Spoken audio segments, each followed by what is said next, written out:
Today's numbers do show COVID cases going up. Spain's infection rate remains high, with 47 cases in every 100,000. Italy and Germany's numbers remain lower, but also on the rise. Australia has reported its highest ever single-day rise in cases. Hong Kong has reported another record daily spike of 145 new coronavirus cases. Yes, people. After largely defeating the virus, many countries around the world are now facing the possibility of a second wave. It just goes to show you that coronavirus does not want to go away. Sort of like that weird party guest who won't take your hints. Man, it's so late. Whew. Yeah, and I gotta get up real early tomorrow. So I'll give you $100 to get the out of my house. Also, it's pretty wild how places like Hong Kong have so few cases and they call it a second wave. Because you could fit all their corona cases on a school bus in America, which, by the way, is Betsy DeVos's back-to-school plan. But I don't know what's more depressing. The idea of a second wave, or the fact that America has handled the first wave so badly that it's going to have to deal with the second wave at the same time. You know, sort of like when you didn't finish your vegetables as a kid, so then your parents saved those vegetables for the next meal and forced you to eat both. I told you, Mom, I'm not coming home if you're going to force me to eat 30 years worth of vegetables. It's not humanly possible.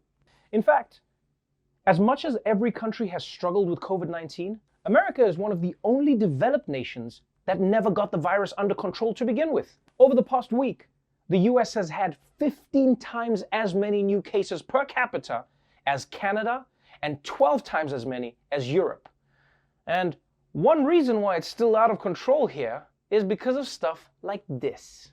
New this morning, Governor Cuomo is blasting a Chainsmokers concert that happened in the Hamptons because there was no social distancing. Video posted on social media shows massive crowds gathered shoulder to shoulder in front of the stage, and no space between people. A church in Huntington Beach defies officials and holds a service on the beach. Hundreds of people gathered for the meeting last night. The group's website encouraged people to wear a mask and social distance, but as you can see in this video, people were not wearing masks and they were definitely not able to social distance. Police in New Jersey busted a massive house party with 700 people.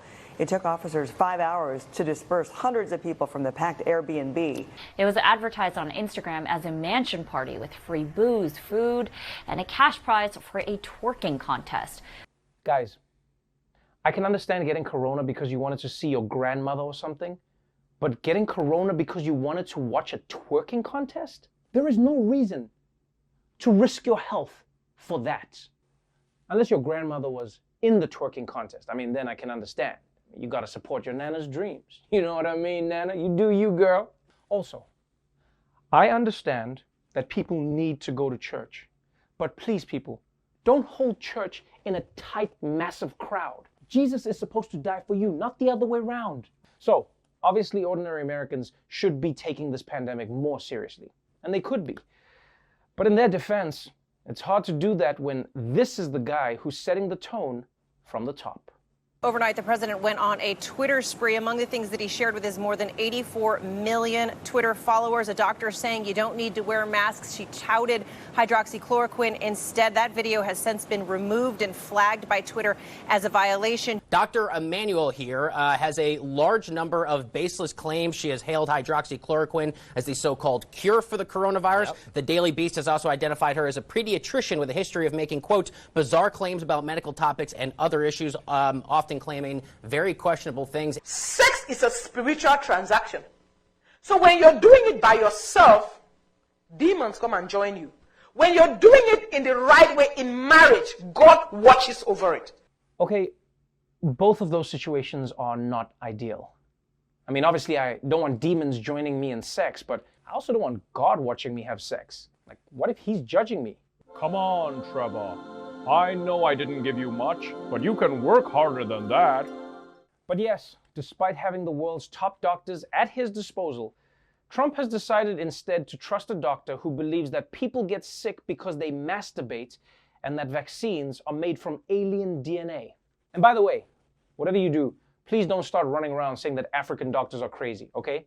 This doctor, who's from Africa, happens to be crazy. You can't use her to judge all African doctors. The same way you wouldn't want the world to judge America's presidents based on one guy, would you?